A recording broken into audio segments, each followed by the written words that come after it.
Malam-malam itu lembab, bau hujan lama menggantung di aspal. Lampu jalan memantul di genangan kecil seperti koin tua. Di antara ruko-ruko yang mulai sepi, ada satu bangunan baru yang berbeda. Papan nama kayu terukir bertuliskan Studio Lintang, hurufnya simple. Tapi ada kilau busuk pada cat hitamnya yang membuat orang kampus berhenti untuk memfoto. Pemiliknya, Randy, menempel poster konser kecil, menaruh gitar tua di pojokan, dan menghapus jejak debu di kaca jendela dengan telapak tangan yang masih bau cat. Randy bukan siapa-siapa di dunia musik Malang. Dia lulusan teknik, kerja serabutan, dan punya obsesi menciptakan ruang rekaman dengan akustik paling perfect. Dia membaca forum, nonton video, dan meminjam peralatan setengah rusak. Ketika memutuskan membuka studio, dia bermodalkan tabungan, pinjaman kecil dari teman SMP, dan keyakinan yang keras bahwa jika suara bisa ditata sempurna, klien akan datang. Dan datanglah mereka, lebih cepat daripada yang Randy bayangkan. Video singkat yang seorang mahasiswa unggah sebuah cuplikan vokal akustik direkam di studio itu mendadak viral. Kualitas suaranya jernih, seperti air dari pegunungan. Komentar menyanjung, rasanya seperti sedang di kamar mandi Tuhan.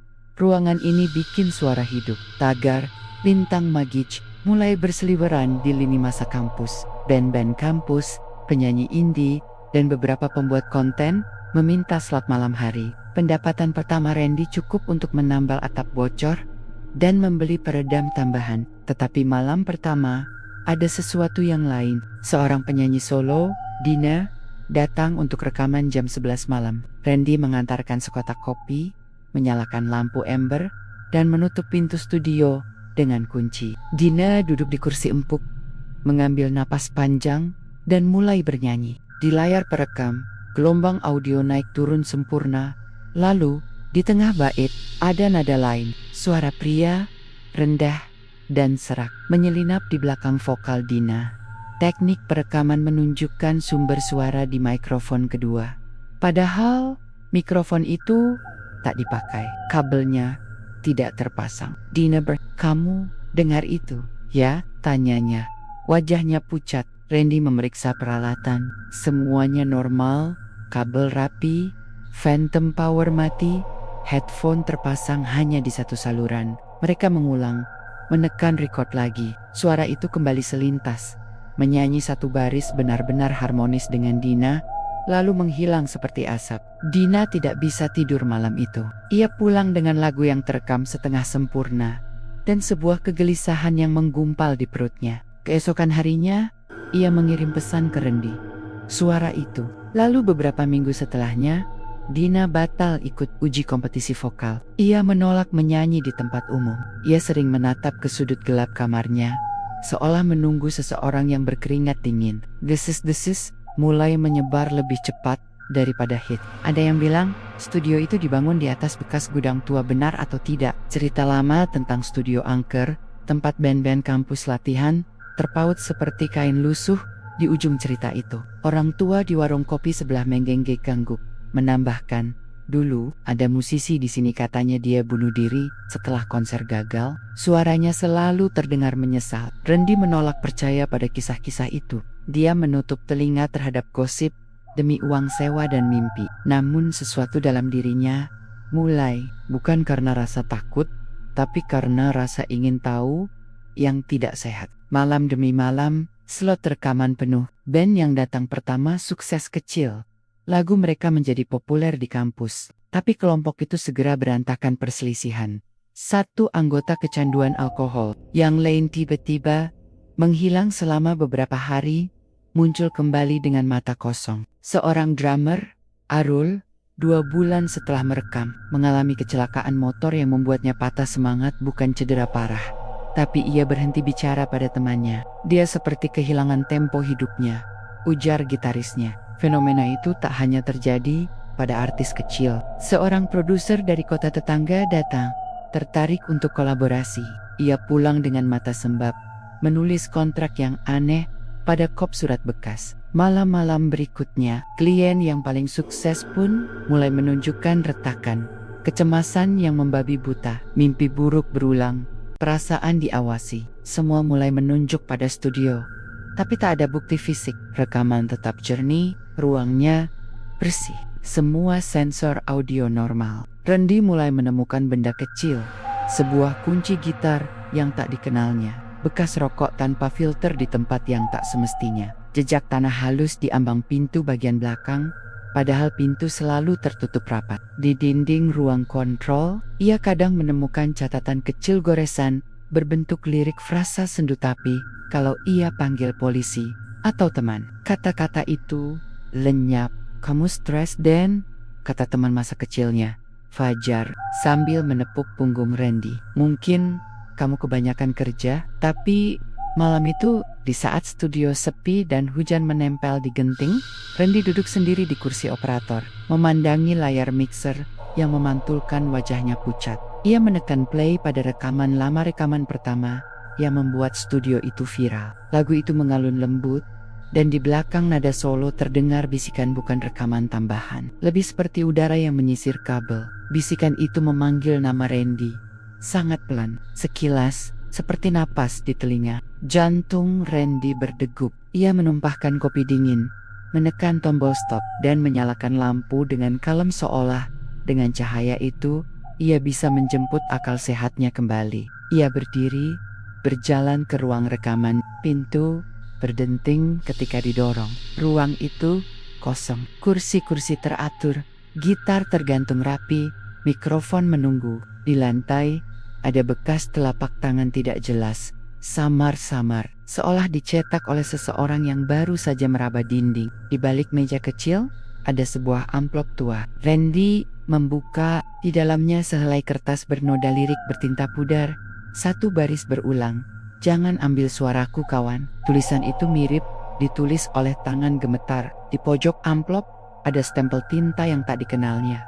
Gambar kecil sebuah bintang yang patah. Randy merasa seperti tertarik oleh tarikan magnet antara takut dan penasaran. Ia tahu, jika ia memberitahu publik tentang amplop itu, studio akan hancur. Tetapi jika ia menyimpannya, suaranya sendiri mungkin ikut dicuri. Malam itu ia tidur di dalam studio, setelan jas digelung sebagai bantal, tubuhnya lelah hingga tidak tahan. Dalam tidurnya, suara itu kembali lagu yang tak pernah ada.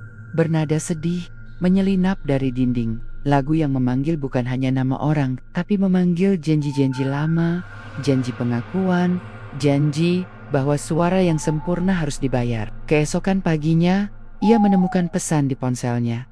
Nomor tak dikenal. Satu baris teks, "Jaga yang datang. Mereka membayar lunas." Tak ada tanda tangan. Randy menatap layar sampai sinar matahari menembus kaca. Di kejauhan, kampus mulai riuh lagi, mahasiswa bergerak seperti arus. Di dalam kepala Randy, ada lagu-lagu yang belum selesai dan nada-nada asing yang menunggu untuk diucap. Ia mengunci pintu, memeriksa kabel, dan menyalakan kembali mixer. "Aku ingin tahu," pikirnya, tanpa menyadari bahwa rasa ingin tahunya baru saja menulis bab awal dari sesuatu yang lebih gelap daripada studio itu sendiri. Malam-malam berikutnya, studio lintang ramai, lampu neon berkelip seperti mata kecil. Orang-orang datang dengan harapan dan luka. Mereka membawa lirik hidup yang setengah jadi, dan pulang membawa potenggan-potenggan yang hilang. Mimpi, ketenangan, atau bahkan akal sehat. Dan di antara bunyi yang terekam, sesuatu yang lain berbisik semakin sering. Bukan lagi hanya satu nada. Itu seperti sebuah perjanjian yang belum selesai. Sebuah janji yang mendesak untuk ditebus. Randy tahu, entah ia mau atau tidak, ia sudah membuka pintu utama. Di luar, malang tetap berpijar pada malamnya. Tak tahu bahwa di balik papan nama kayu itu, ada suara yang menunggu giliran untuk bernyanyi. Setelah malam itu, studio tidak lagi terasa semati mata sebagai ruang usaha. Ia berubah menjadi sesuatu yang hidup tidak dengan cara yang ramah, melainkan seperti organ yang bernapas pelan lewat dinding, merembeskan aroma kenangan yang tak selesai. Randy mulai merasakan hal-hal kecil yang menggerus kewarasan secara perlahan. Piring kopi yang selalu menempel bau pahit walau baru dicuci. Radio tua di ruang tunggu yang kadang menyetel lagu-lagu lama, padahal saklar dalam posisi mati. Dan yang paling mengganggu, kursi sofa di sudut ruangan yang sering basah lembab, padahal tidak ada yang duduk di situ. Ketenaran studio makin bertambah, dan dengan itu datang juga klien-klien yang lebih beragam. Solois dengan ambisi besar, band kampus yang haus perhatian, penyiar podcast dengan topik-topik gelap. Setiap orang yang masuk membawa bekal, lirik setengah jadi, rekaman demo di flashdisk, janji pada diri sendiri untuk menjadi besar. Mereka semua pergi dari studio dengan file audio baru sempurna, di luar, retak di dalam. Suatu sore, saat hujan rintik mengaburkan pemandangan jalan raya, Randy kedatangan seorang pria berumur 40 lewat, namanya Pak Warno, pensiunan karyawan percetakan yang sering nongkrong di warung sebelah. Wajahnya penuh garis dan kebiasaan menunduk. Ia tidak terlihat seperti orang yang akan membicarakan hal-hal gaib, namun langkahnya tegas ketika pintu studio terbuka. "Ada yang tak beres di sini, Den," katanya tanpa basa-basi. Suara Pak Warno seperti gesekan kertas usang. "Saya pernah kerja di gedung lama sebelah sini waktu itu. Waktu gedung dibongkar, orang-orang cerita tentang seorang musisi muda yang sering latihan sampai pagi. Dia bunuh diri setelah penolakan demi penolakan. Mereka bilang suaranya menghilang sebelum tubuhnya. Sejak itu, orang-orang bilang, suara tak pergi. Dia masih di situ, menunggu yang mau tukar suara." Randy menatap Warno. Di benaknya ada rasa jijik terhadap cerita-cerita lama. Tapi ada juga rasa yang lain, rasa menyesal jika mereka yang kehilangan akan terus kehilangan. "Kau percaya itu benar?" tanyanya seraya menutup mixer. "Saya tidak percaya atau tidak," jawab Warno datar. "Tapi saya tahu satu hal. Orang yang dekat dengan tempat itu selalu pulang dengan luka lain. Mereka bukan hanya kehilangan suara, mereka kehilangan ritme hidup." Malamnya, Randy tidak bisa tidur. Di luar, suara hujan seperti plester pada genting. Di dalam, ada denyut halus, seperti orang memetik senar bass jauh dari ruang rekaman. Randy berdiri, menyalakan lampu, dan menelusuri jejak-jejak kecil yang semula ia abaikan. Cat yang terkelupas di ambang, jendela yang bertuliskan angka-angka kecil, bekas noda hitam di lantai yang berbentuk seperti tapak kaki, selembar foto hitam putih yang terselip di balik papan peredam, potret seorang pemuda dengan gitar di pangkuannya. Mata pemuda itu kosong, tapi bibirnya seperti tersenyum samar. Ia membawa foto itu ke meja kerjanya. Di foto terdapat tulisan tangan pudar Aji, "Menus miu, Innovecentus Innoventa, Ioit." Nama itu menggema di kepalanya seperti sebuah nada asing. Beberapa minggu kemudian, kejadian-kejadian aneh itu tak lagi cuma muncul pada malam hari. Mereka menyusup ke siang hari. Seorang penyanyi bernama Ria yang merekam EP di studio tiba-tiba berhenti menatap layar telepon. Di depan kru, ia menyalakan rokok, menghembuskan asap, lalu berkata, "Suara itu bilang, aku harus berhenti." Ia tidak menjelaskan lebih lanjut. Dalam hitungan bulan, Ria menolak semua tawaran manggung, jarang datang kuliah, dan senyumnya pudar, seperti poster yang termakan matahari. Satu demi satu orang yang pernah terekam di studio Lintang mengalami penurunan. Ada yang kehilangan teman baik karena perselisihan yang memanas, perselisihan yang aneh, karena aturan kecil namun tak masuk akal. Ada yang kehilangan pekerjaan karena insiden saat tampil. Ada pula yang menutup diri dan mulai minum lebih banyak dari sebelumnya. Mereka tidak selalu jatuh ke hal-hal besar seperti kecelakaan. Seringkali kehidupan mereka retak dari hal-hal kecil yang kumulatif. Pengecualian panggilan, tulisan komentar yang berubah menjadi ejekan, rasa malu yang tumbuh di dada. Randy merasa bersalah, tetapi ia juga merasakan sesuatu yang lain, sebuah bisikan halus yang seperti tawaran. Malam-malamnya kini dipenuhi imbauan-imbauan samar di kepala, lagu-lagu yang belum dikomposisi, nada-nada yang sekilas sempurna, janji-janji akan kemasyhuran. Suara itu berjanji tanpa melafalkan kata-kata. Ia mensugesti lewat melodi. Kadang Randy berpikir ia hanya mengalami tekanan. Pemasukan naik, hutang mulai melunasi, dan semua terasa berhasil. Tetapi ketika ia memutar ulang rekaman, disitulah ia mendengar kebenaran. Ada nada lain yang menyisip, kadang menyanyikan bait yang tak pernah ditulis, kadang hanya tertawa tipis di antara reverb. Pada suatu malam, ketika studio hampir kosong dan jam menunjukkan pukul 2 pagi, Randy memeriksa ruang rekaman. Di sana, di tengah cahaya redup, ada bayangan bukan sebagai wujud penuh, melainkan semacam kilau yang menempel pada mikrofon lawas yang terpasang di tengah ruangan. Mikrofon itu adalah benda antik yang Randy dapatkan dari pelelangan murah. Merek berlapis krom, saklar usang, dan jaringan kabel yang tampak seperti urat-urat. Namun malam itu, ia tak hanya tampak usang, ia berkilau seperti mempunyai pemilik. Sebuah suara keluar dari speaker, bukan melalui kabel, melainkan dari sudut yang berbeda. Suara itu namanya tenang, bukan musikal, melainkan seperti lembaran hukum. "Kau membuka pintu, anak muda," katanya. "Kau beri mereka ruang, aku hanya menuntut balas." Randy membeku sampai tulangnya nyeri. Suara itu memakai aksen yang ramah, hampir meyakinkan. "Apa yang kau mau?" bisiknya. Tanpa sadar, suaranya menjadi tawar. Ada jeda, lalu suara itu lebih dekat, membisikkan, "Tukarkan, beri aku yang kau inginkan, sebuah pintu ke dunia. Ambil suaraku, beri mereka yang mereka cari. Aku berikan padamu." Lamat-lamat, ada bait panggilan, ketenaran, kepuasan, pengakuan yang lama diidamkan. Tetapi setiap pemberian memerlukan pembayaran. Lanjutnya, pembayaran yang tepat. Randy merasakan sesuatu di dalam dadanya, mengeras, bukan takut semata, melainkan keputusan. Ia tahu jalan ini bisa menghancurkan banyak hal. Tetapi ia juga melihat realitas. Studio ramai, rekening naik, mimpi yang hampir tercapai. Dan ada keheningan manis yang menyertai tawaran itu. Tawaran yang memberinya alasan untuk berpaling dari rasa bersalah. Keesokan harinya, Randy bertanya pada Warno lebih banyak. Ia ingin tahu detail tentang Adi jika memang Adi benar ada. Warno mengangguk panjang, lalu menceritakan potenggen kisah. Adi adalah musisi lokal yang pernah memenangkan hati beberapa penonton kecil. Ia cerdas, perfeksionis, selalu menyiratkan bahwa suaranya tidak lagi sama setelah sebuah acara yang buruk. Dia bilang suaranya diambil. Warno menirukan, diambil oleh sesuatu yang tak mau mati. Dia mencari caranya kembali. Orang bilang dia melakukan sesuatu. Pada malam itu berjalan mengelilingi gedung sambil memanggil nama-nama lagu. Dan suatu hari, dia tidak muncul lagi. Informasi itu membuat inti cerita lebih konkret.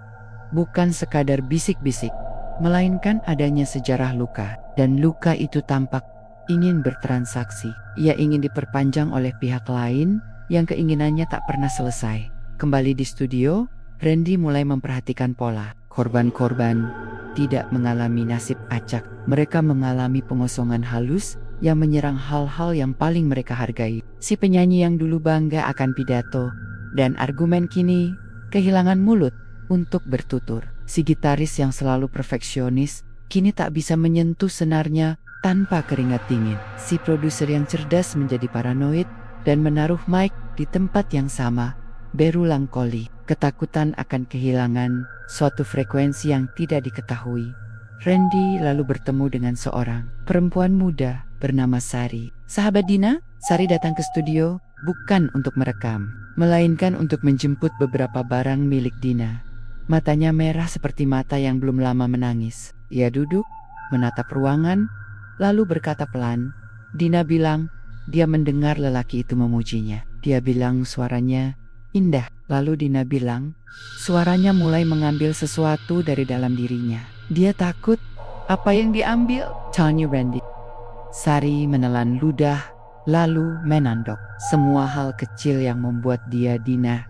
Dia lupa kenapa dia mulai bernyanyi. Lagu-lagu yang dulu bikin dia tersenyum, sekarang membuatnya marah. Dia mengatakan dia merasa kosong, seperti ada bagian yang hilang dari dadanya. Kemarin dia mencoba minum obat tidur. Aku yang menemukan botol kosong itu. Dia berkata tidak tahu kenapa dia nyaris melakukan itu. Randy mendengar itu dan merasa tubuhnya seperti ditarik. Kata-kata Sari adalah batu yang menggelinding ke colong hatinya. Ia tidak pernah ingin membawa kerusakan pada orang lain. Dia membuka studio untuk memberi peluang, bukan menjadi alat menghancurkan. Namun di saat yang sama, studio adalah nafkahnya. Malam-malam berganti semakin tegang. Beberapa klien mulai menyusuri jalan yang gelap. Malam tanpa tidur, kebiasaan minum yang meningkat, permusuhan tanpa alasan terhadap orang-orang terdekat, dan penarikan diri yang tak bisa diterjemahkan. Di belakang layar, catatan kecil muncul di meja mixing, frasa-frasa samar yang berubah-ubah. Kadang hanya satu kata, bayar. Kadang bait lagu yang tak lengkap. Lalu, di bagian bawah halaman, terlihat garis tangan yang mirip dengan tulisan di amplop. Jangan ambil suaraku, kawan. Suatu malam, ketika Randy pulang, ia menemukan satu pesan terkirim dari nomor tak dikenal ke grup WhatsApp studio. Perjanjian itu nyata. Ada yang harus kau bayar. Tidak ada nama, hanya pezak. Randy menatap layar ponselnya hingga pukul 3 pagi, mencoba menelan perasaan bahwa sesuatu di luar nalar sedang menegosiasikan hidup manusia. Ketika tekanan jatuh berat, Randy melakukan sesuatu yang tidak ia kira akan ia lakukan. Ia bernegosiasi. Ia duduk kembali di ruang kontrol, menyalakan semua peralatan, dan meninggalkan pintu ruang rekaman terbuka. Ia mengambil gitar tua yang selalu digantung di pojok, memetik satu nada panjang, lalu berkata keras ke udara, "Kalau ada yang ingin bicara, tunjukkan pada saya. Apa yang kau mau? Apa pembayaranmu?" Jawabannya datang lewat hawa dingin yang melejit di dinding. Suara itu kali ini lebih jelas, mengutarakan sebuah kondisi. "Ambil suara dari mereka yang haus nama. Biarkan aku bernyanyi di tubuh mereka yang kau pilih. Kau akan punya bukti. Mereka akan viral. Tetapi satu persatu, mereka akan kehilangan bagian dari hidup mereka, kesederhanaan, rumah yang tenang, teman yang jujur, sampai suatu saat mereka jatuh. Itulah hutang mereka, anak muda." Randy merasa muntah. Ia memikirkan Sari, Dina, Ria. Ia memikirkan teman-temannya. Ia memikirkan Fajar yang pernah menepuk punggungnya, mengatakan kamu stres. Ia membayangkan kebahagiaan yang ia beli dengan harga orang lain. Bisakah dia menolak? Jika ia menolak, siapa yang mengembalikan suara-suara itu pada orang-orang yang kehilangan? Jika ia menerima, apakah tanggung jawab yang akan menempel pada dirinya akan membuatnya lebih hina dari sang arwah? Dalam kebingungan itu, sebuah ide gelap merayap. Jika perjanjian itu nyata, mungkin bisa ditukar. Mungkin ada cara mengambil kembali. Mungkin ada jalan untuk menukar suaranya sendiri. Pikiran itu, lebih dari insting atau nurani, adalah sesuatu yang membuatnya setengah terjaga sepanjang malam. Ia mulai mencari jejak dokumen lama, artikel koran, catatan lama di perpustakaan kampus. Apa yang ia temukan adalah fragmen artikel kecil tentang musisi bernama Adi yang sempat menjadi berita lokal. Surat para tetangga yang mengeluhkan latihan tengah malam. Sebuah laporan polisi yang tidak pernah selesai karena saksi saling bertolak. Dari semua itu, satu pola muncul. Pertemuan antara ambisi yang patah dan sesuatu yang menolak untuk pergi. Perjanjian terlihat bukan sekadar balas dendam, tetapi kontrak-kontrak yang dijejali rasa sakit lama. 1 bulan berlalu, dan Studio Lintang tetap menjadi magnet. Lagu-lagu yang lahir di ruang itu memang meraih perhatian. Beberapa single menembus playlist kampus. Beberapa video mendapat komentar viral. Tetapi masing-masing, kesuksesan itu datang dengan konsekuensi yang pahit. Persahabatan yang retak, kesehatan mental yang memburuk, kebohongan kecil yang membesar menjadi jurang. Di balik tawa setelah konser, ada yang baru saja menelan pil. Di balik selfie yang berkilau, ada yang menulis surat panjang untuk pergi. Randy, yang awalnya merasa ia hanya penjaga ruangan, mulai merasakan beban yang nyata seperti piano tua yang ditumpuk di punggungnya. Ia tak lagi bisa memandang studio dengan cara yang sama. Setiap mikrofon kini tampak seperti alat transaksi. Setiap kabel seperti tali yang mengikat janji. Ia sering bermimpi bahwa ia bernegosiasi dengan seorang musisi tua di bawah lampu panggung mati. Dalam mimpi itu, ia selalu mengajukan satu pertanyaan. Bagaimana cara membatalkan perjanjian ini? Namun mimpi menutup mulutnya dengan tawa. Di suatu pagi yang mendung, Fajar datang lagi. Mata Fajar merah, napasnya pendek. Kau harus hentikan, Den, katanya. Ini bukan lagi soal bisnis. Anak-anak itu patah. Dina hampir menyerah. Aku lihat dia di kelas, dia menatap kosong. Aku takut ada yang terjadi. Apa yang harus kulakukan? Tanya Randy, suaranya retak.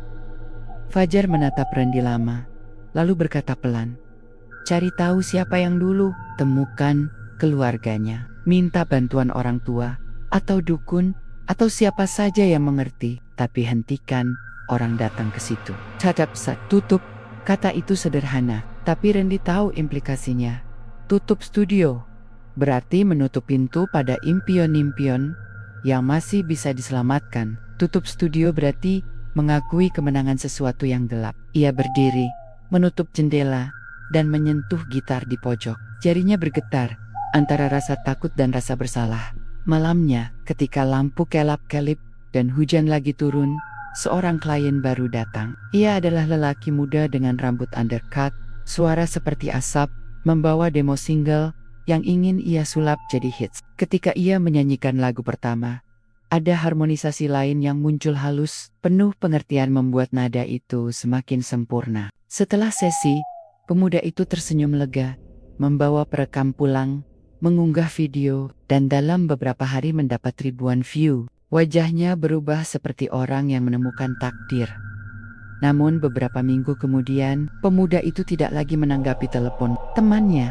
Ketika menemuinya, menemukan bahwa ia berhenti kuliah, berhenti pulang, dan sering menatap ke langit, seperti menunggu sesuatu. Di rumahnya, sang ibu menemukan secari kertas yang hanya berisi bait lagu yang sama, berulang sebentuk mantera. Randy menyadari pola itu semakin jelas.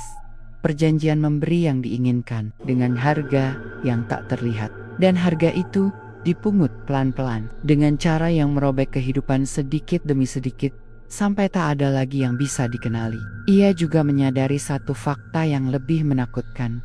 Perjanjian itu tidak butuh dia setuju secara lisan. Cukup adanya ruang, cukup adanya mikrofon, cukup adanya orang yang ingin menjadi lebih. Perjanjian menemukan celahnya sendiri.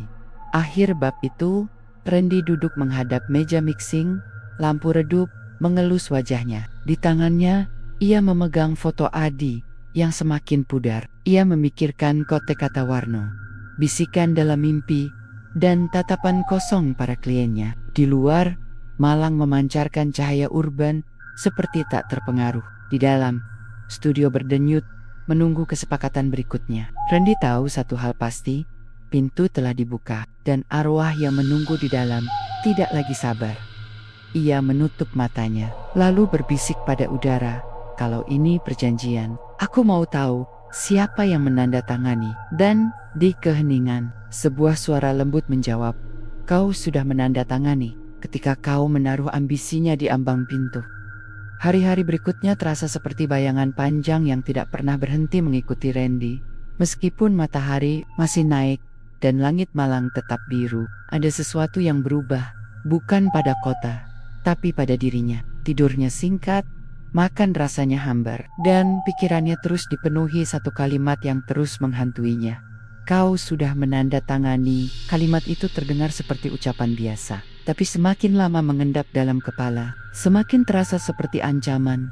Studio yang tidak pernah sepi sejak rekaman terakhir viral, klien semakin banyak. Beberapa bahkan mengantre 3 minggu sebelumnya. Yang datang bukan sekadar musisi, ada pembawa acara radio, pembuat podcast horor, bahkan seorang dosen seni suara yang katanya ingin menganalisis fenomena akustik unik. Di sana, siang hari studio dipenuhi tawa, obrolan dan jam digital yang berdebar mengikuti irama musik. Tapi malam hari, studio berubah menjadi tempat lain, sebuah dunia yang merasa hidup sendiri. Kadang Randy keluar ruangan dan mendengar suara orang bernyanyi dari ruang rekaman, padahal tidak ada siapa-siapa di sana. Kadang mixer menyala sendiri, kadang mikrofon berayun pelan, seperti baru saja disentuh seseorang. Dan setiap kali itu terjadi, ruangannya terasa dingin, bukan dingin AC, tapi dingin yang menusuk tulang dan membuat napas menggigil. Pesan dari Dina suatu sore. Ketika Randy hendak menutup studio untuk break beberapa jam, ponselnya berdering. Nama di layar membuat jantungnya berhenti sesaat. Dina, penyanyi pertama yang mengalami gangguan setelah rekaman. Suaranya pelan, pecah, seperti seseorang yang baru selesai menangis. Aku butuh rekaman lagi, Ren. Dina, Randy tegak. Matanya langsung menatap pintu studio yang terbuka pelan seolah mendengar. Dia bilang suaraku belum selesai. Siapa? Hening. Lalu sebuah jawaban. Pelan seperti napas menempel di telinga. Yang kamu biarkan tinggal di sana. Panggilan langsung terputus. Randy mencoba menelpon balik berkali-kali. Tidak pernah terhubung. Namun detik itu, tanpa alasan, lampu ruang rekaman menyala sendiri. Seolah tempat itu mendengar percakapan mereka. Rekaman yang tidak bisa dihapus malam itu. Fajar datang membawa makanan. Mencoba memaksa Randy istirahat. Mereka makan mie rebus di sudut ruang tunggu sambil menyalakan lagu supaya studio tidak terlalu sunyi. Saat sedang berbicara, laptop studio tiba-tiba hidup, bukan restart. Tidak ada yang menyentuhnya. Dan file rekaman terakhir yang dibuat, rekaman milik seorang mahasiswa yang suaranya viral, muncul otomatis, lalu berputar sendiri. Awalnya normal, lalu di menit kedua, suara lain muncul. Suara napas panjang, suara seseorang tertawa pelan, suara seseorang menangis. Kau edit rekaman ini? Tanya Fajar dengan suara gemetar. Tidak, jawab Randy. Layar laptop tiba-tiba berkedip, dan waveform rekaman berubah. Seperti seseorang mengedit real time tanpa menyentuh keyboard. Gelombang suaranya membentuk kata, huruf demi huruf. Fajar menunduk perlahan, membaca dengan bibir bergetar. K minus A minus L, minus L minus E minus E minus M minus M minus M minus E, minus I minus E minus E. Kalian milikku. Randy secara refleks menekan tombol delete. Tidak bisa ia. Coba force close. Tidak bisa. Cabut kabel listrik laptop. Layar masih menyala. Gelombang audio terus bergerak. Dan suara itu, suara laki-laki serak yang selama ini hanya muncul samar, kini terdengar jelas. Kalian membuka pintu, gelombangnya melengkung lagi. Dan sekarang kalian tidak bisa pergi. Fajar jatuh terduduk. Wajahnya pucat. Randy mencoba mematikan mikrofon. Mikrofon menyala sendiri. Seolah ada tangan lain yang mengaktifkannya. Ketukan di pintu tiba. Tok tok tok. Suara ketukan keras. Pintu studio bergetar. Fajar menoleh cepat. Tutup Den, tutup pintunya. Tapi Randy tidak bergerak, karena ketukan itu bukan dari luar. Ketukan itu berasal dari ruang rekaman. Padahal ruang itu kosong, atau seharusnya kosong. Ketukan berhenti, digantikan oleh suara lagu. Seseorang bernyanyi di balik pintu kedap. Suara liris, sedih, namun indah. Suaranya seperti milik seseorang yang pernah sangat mencintai hidup, lalu sangat membencinya. Suara itu bernyanyi lirih. Jangan lupa aku pernah ingin didengar. Jika aku tak bisa hidup lagi, maka biarkan suaraku tetap tinggal. Fajar menutupi telinganya. Aku gak mau dengar. Ren, matikan. Randy setengah berlari ke mixer. Tapi sebelum ia menyentuh tombol, pintu ruang rekaman terbuka sendiri, perlahan. Seperti ada yang baru saja keluar. Tidak ada orang. Namun, mikrofon di tengah ruangan masih bergerak, bergoyang, pelan, seolah seseorang baru saja melepaskannya. Dan di lantai tepat di bawahnya, ada selembar kertas, baru yang sebelumnya tidak ada. Randy mengambilnya dengan tangan gemetar. Tulisan tangan, tinta hitam, masih basah, bergetar. Rekaman berikutnya akan menjadi milik terakhir. Jangan hentikan, atau giliranmu. Di bagian bawah tercetak simbol bintang patah yang sama seperti yang ada di amplop sebelumnya. Randy membeku. Fajar hanya berbisik, lirih, seolah tidak ingin sesuatu mendengar. Ren, ini bukan cuman tempat angker. Randy menelan ludah. Ini perjanjian. Fajar menatapnya, putus asa. Lalu siapa korban berikutnya? Randy belum sempat menjawab ketika lampu ruang tunggu berkedip 3 kali. Layar monitor kembali menyala otomatis dan menampilkan jadwal rekaman besok. Nama paling atas terbaca, jelas, Dina. Jam 23:30. Dan entah dari mana, suara laki-laki itu tertawa perlahan. Bukan dari speaker, bukan dari ruangan, bukan dari dinding, tapi dari dalam kepala Randy. Sesi terakhir akan indah. karena setelah itu, kau akan mengerti apa yang harus kau bayar.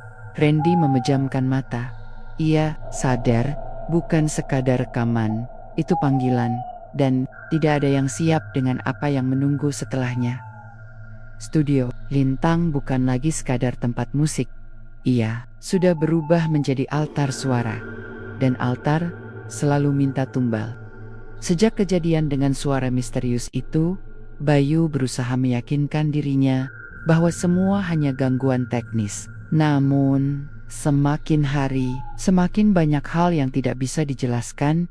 Rizal, drummer band yang pertama kali merekam, menghilang dari grup band kampusnya. Kabar terakhir, dia drop out, jarang mandi, suka berteriak sendirian, lalu tidak diketahui keberadaannya. Beberapa anak kampus mulai berbisik, studio itu nggak beres. Tapi anehnya, makin banyak rumor horor, makin banyak pula pelanggan yang datang.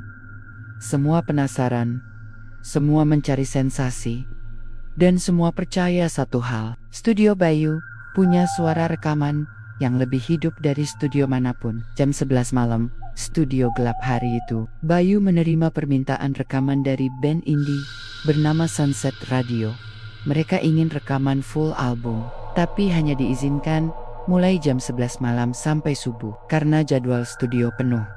Bayu awalnya menolak, tapi sesuatu di dalam dirinya seperti membisikkan, "Izinkan, waktunya datang." Bisikan itu lirih dan seperti berasal dari balik tembok. Tanpa berpikir panjang, Bayu menerima tawaran itu.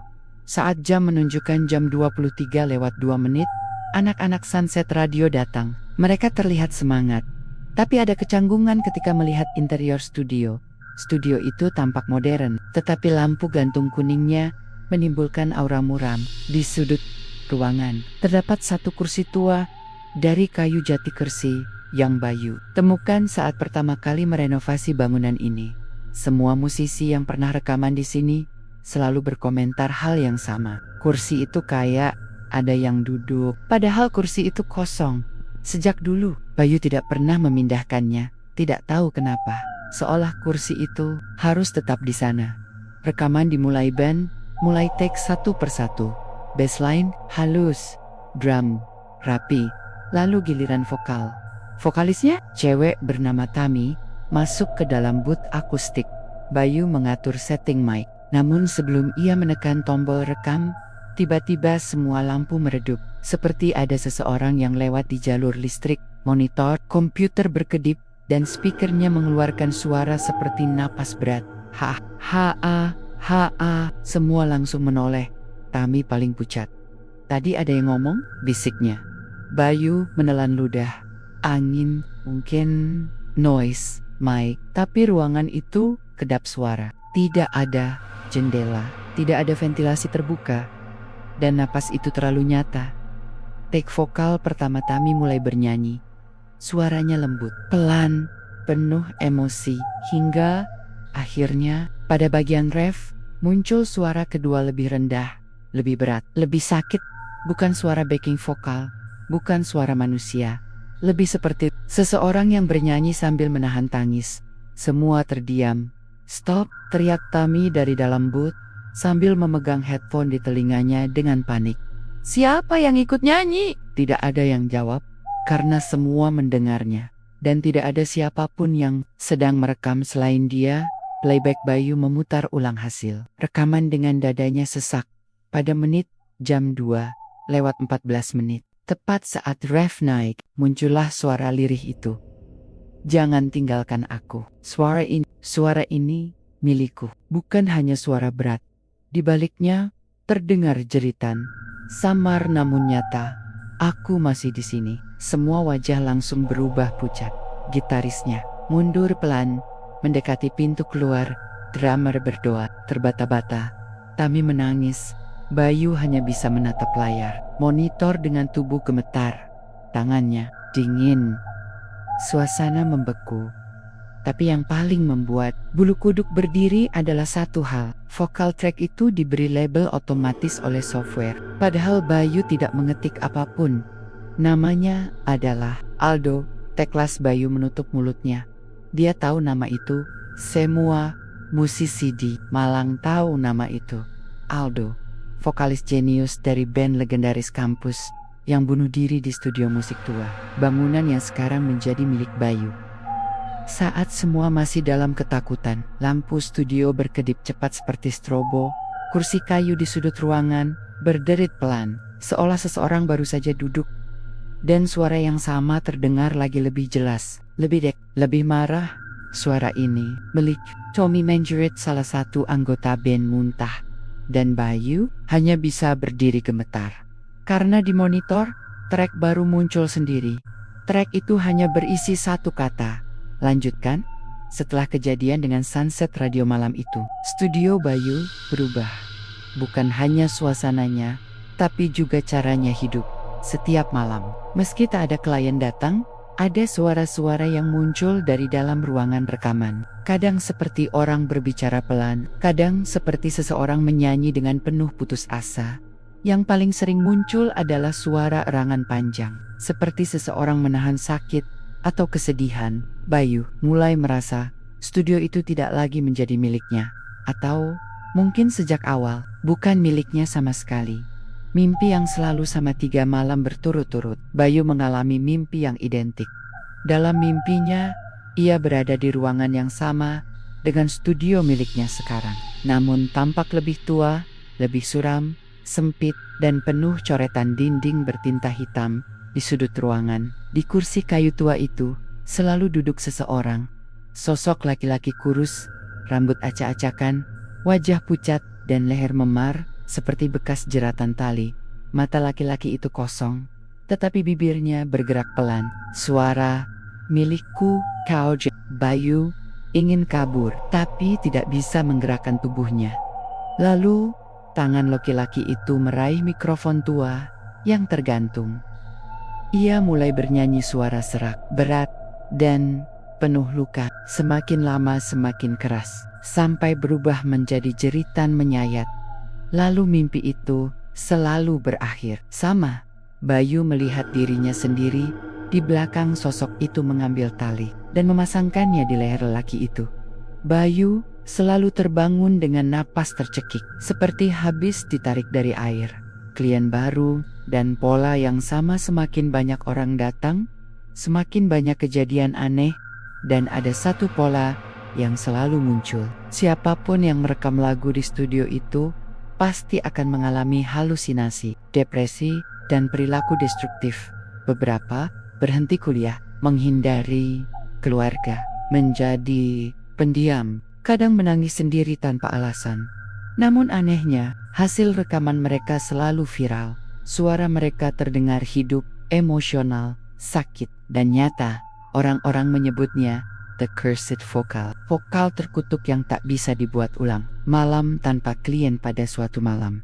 Tidak ada jadwal rekaman, studio gelap, hanya ditemani suara kipas server audio yang berdengung pelan. Bayu duduk sendirian di kursi depan mixer digital. Dia sudah lelah, ketakutan, lelah, pura-pura tidak terjadi apa-apa, lelah berbohong pada dirinya sendiri. Lalu, tiba-tiba, pintu ruang recording terbuka sendiri. Tidak ada angin, tidak ada orang. Namun, pintu itu tetap bergerak, perlahan, seolah ada yang ingin keluar. Bayu berdiri, tubuhnya gemetar. Siapa di sana? Suaranya lirih, hampir tak terdengar. Tidak ada jawaban. Namun dari dalam ruang rekaman, terdengar suara mikrofon aktif. Klik, suara napas itu muncul lagi. Kali ini lebih dekat, lebih jelas, lebih manusiawi. Bayu membeku. Itu bukan suara asing. Itu suara yang sangat ia kenal. Suaranya sendiri. Percakapan dengan suara tak terlihat. Bayu menelan ludah. Siapa kamu? Tanyanya pelan. Suara itu tertawa kecil, serak, dan terdengar seperti suara seseorang yang sudah lama menangis. Kau tahu aku. Suasana semakin mencekam. Di layar monitor, muncul file rekaman baru, padahal Bayu tidak menekan apapun. Namanya? Aldo? Final take. Bayu mundur satu langkah. Aldo, kamu? Kamu beneran ada? Suara di mic menjawab pelan, hampir seperti bisikan yang menyayat. Aku tidak pernah pergi. Kau yang undang aku kembali. Tubuh Bayu mulai berkeringat dingin. Ia memaksakan bicara. Aku nggak pernah manggil kamu. Aku cuma beli studio ini. Hening. Lalu sesuatu menggedor dari dalam ruang rekaman keras. Kasar. Berulang-ulang. Duk tak tak. Seperti seseorang menghantam kaca but dari dalam. Namun kaca itu tidak retak, tidak bergerak. Hanya suara yang menghantam. Dan setelah 3 gedoran itu, mic kembali aktif. Fasilitas ini dibangun dari kesepakatanku, dari pengorbananku. Dan sekarang kau penerusnya. Bayu jatuh terduduk, jari-jarinya gemetar. Aku nggak mau, aku nggak ikut perjanjian apapun. Suara itu menjadi lebih pelan, lebih dingin, lebih marah. Perjanjian bukan tentang siapa yang memulai, tapi siapa yang meneruskan. Lampu studio berkedip cepat seperti akan pecah. Komputer menyala sendiri dan memutar rekaman terakhir, Sunset Radio.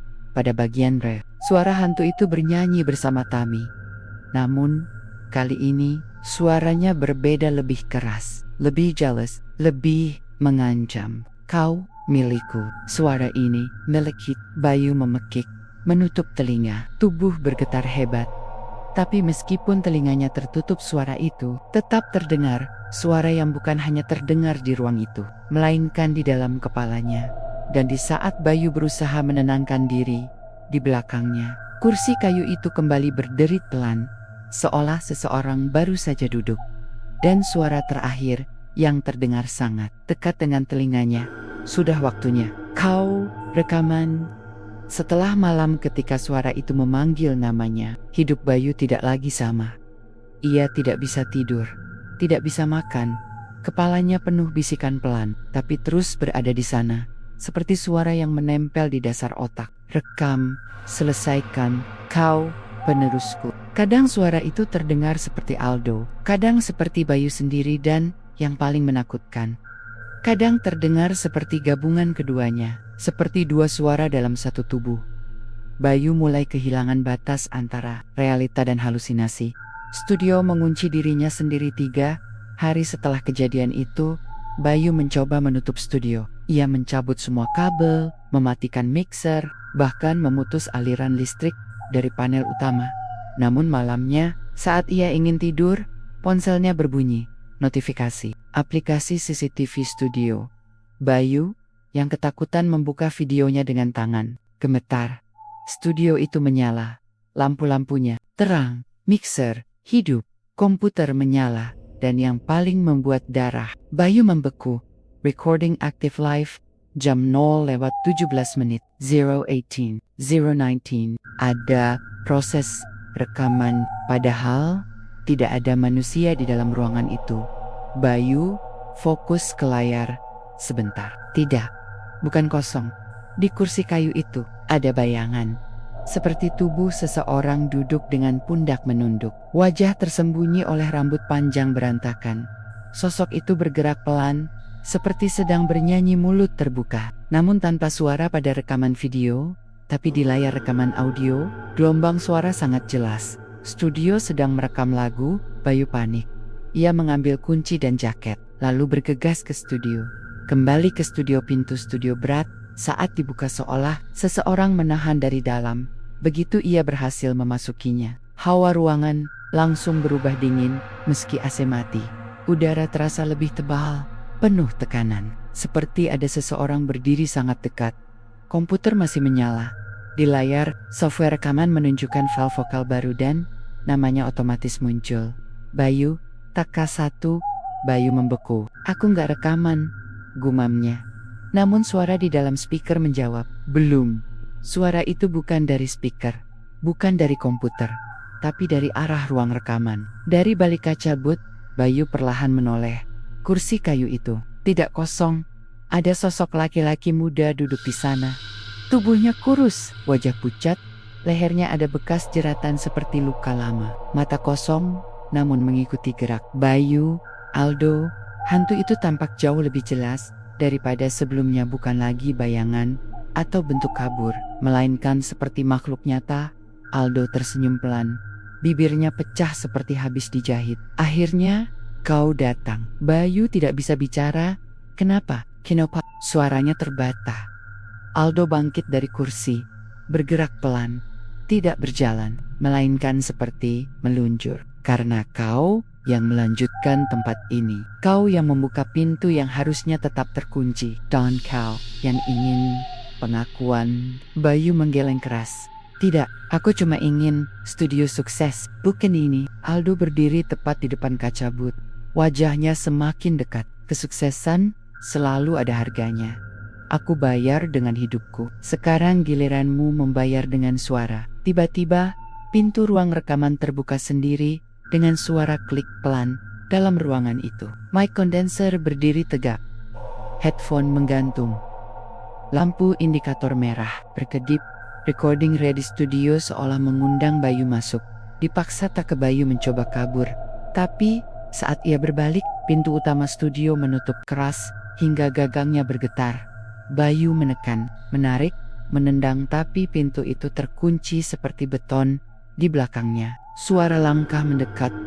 Tak ada napas, tak ada bayangan jatuh, hanya bunyi lantai bergeming. Aldo muncul tepat di sebelah telinganya dan berbisik, "Jangan melawan, rekam." Tangan dingin-dingin seperti besi beku mendorong punggung Bayu masuk ke ruang rekaman. Begitu ia melangkah masuk, pintu menutup sendiri. Mic dipanya menyala. Headphone terasa berat. Saat ia pakai meski, ia tidak ingin memakainya. Lalu musik instrumental mulai mengalun. Lagu itu aneh, sedih, putus asa. Seperti ratapan seseorang yang tidak pernah ingin mati. Bayu mencoba melepas headphone, tapi ia tidak bisa menggerakkan tangan. Tubuhnya terkunci. Lalu suara Aldo bergema di seluruh ruangan. Nyanyikan kata-kata ini. Di layar kaca booth, lirik muncul sendiri. Aku tidak pernah memilih. Aku hanya ditinggalkan. Suaraku terkubur. Namun aku kembali. Bayu mulai bernyanyi. Awalnya pelan. Lalu semakin keras. Semakin emosional. Semakin seperti seseorang yang berteriak dari kedalaman penderitaan. Air mata mengalir tanpa ia sadari. Take selesai ketika lagu berakhir. Bayu terengah-engah. Lampu recording berubah dari merah menjadi hijau. File baru muncul di layar. Bayu, final take.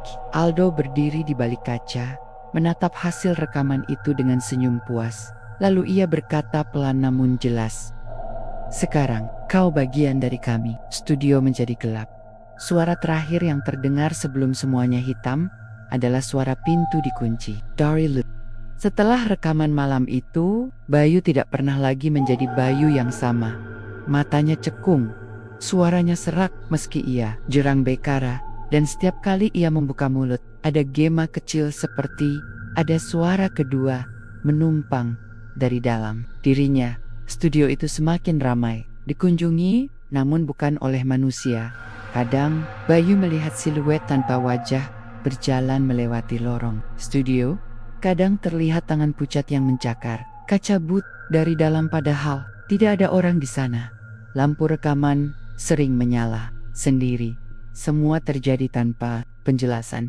Namun yang paling menghancurkan ketenangan adalah suara ketukan dari kursi tua itu 3 kali perlahan setiap pukul 3 pagi. Seolah seseorang memberi tanda giliran berikutnya. Korban baru seminggu setelah rekaman paksa itu. Berita kampus gempar. Tami, vokalis Sunset Radio, ditemukan tidak sadarkan diri di kamar kosnya. Tetangga mendengar ia menyanyi keras, lalu menanjus, lalu berteriak seperti orang disiksa. Saat ditemukan, headphone masih menempel di telinganya, dan lagu yang ia dengarkan hanya satu, rekaman studio Bayu. Ia selamat, tetapi tidak lagi bicara.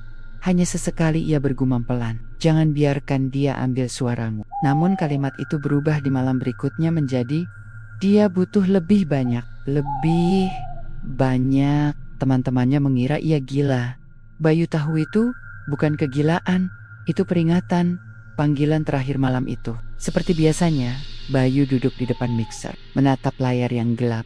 Namun setelah beberapa menit, komputer menyala sendiri. Program rekaman terbuka tanpa mouse bergerak, dan satu file muncul pelan, seolah ditulis oleh tangan hantu. File name, Final Mix Release, Bayu terperangah. Dia membuka file itu. Isinya adalah rekaman semua vokal klien yang pernah merekam di studio termasuk suaranya. Namun, ada satu hal yang membuat napas Bayu tersangkut di tenggorokan. Semua suara itu digabung menjadi harmoni aneh.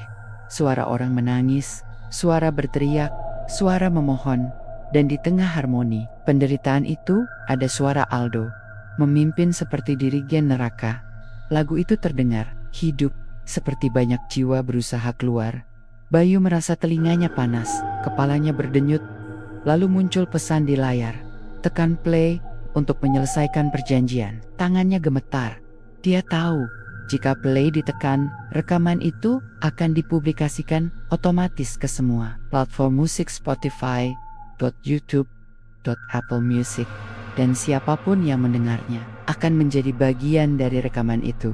Itu bukan lagu, itu jebakan. Bayu menarik napas panjang. Untuk pertama kalinya, ia berani melawan.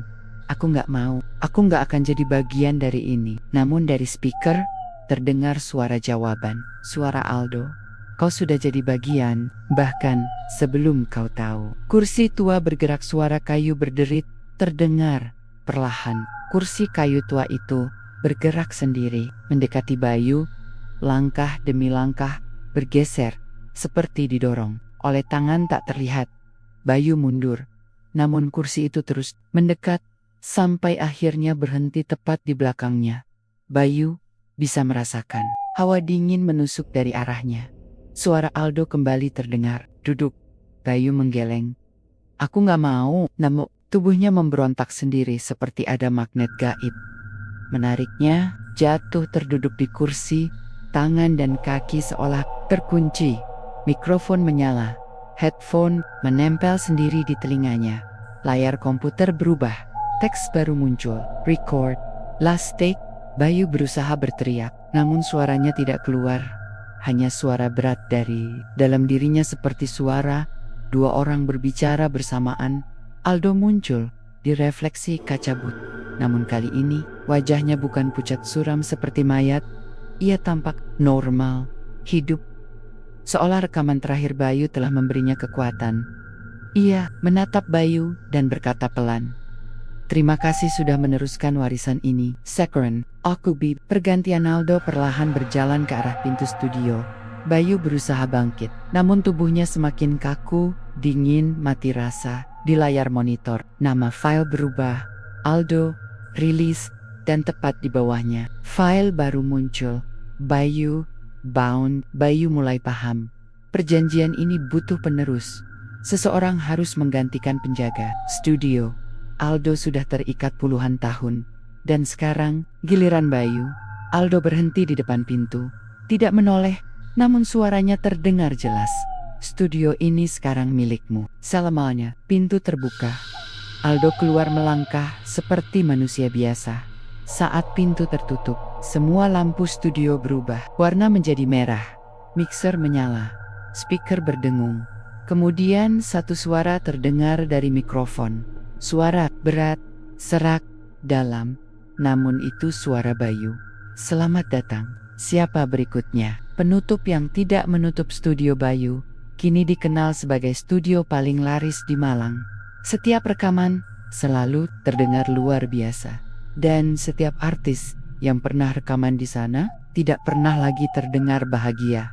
Kadang beberapa orang mengaku mendengar suara lain dalam lagu-lagu hasil rekaman. Studio itu suara rintihan, suara doa, kadang suara jeritan. Namun tidak ada yang berani menanyakan, tidak ada yang ingin tahu. Karena bagi mereka, jika hasil rekaman sempurna, mengapa peduli suara siapa yang ikut bernyanyi di kursi kayu tua itu? Meski tidak ada siapapun terlihat, terkadang terdengar ketukan pelan, dak-dak, seolah studio sedang berkata, "Pintu terbuka, rehearsal dimulai. Giliranmu."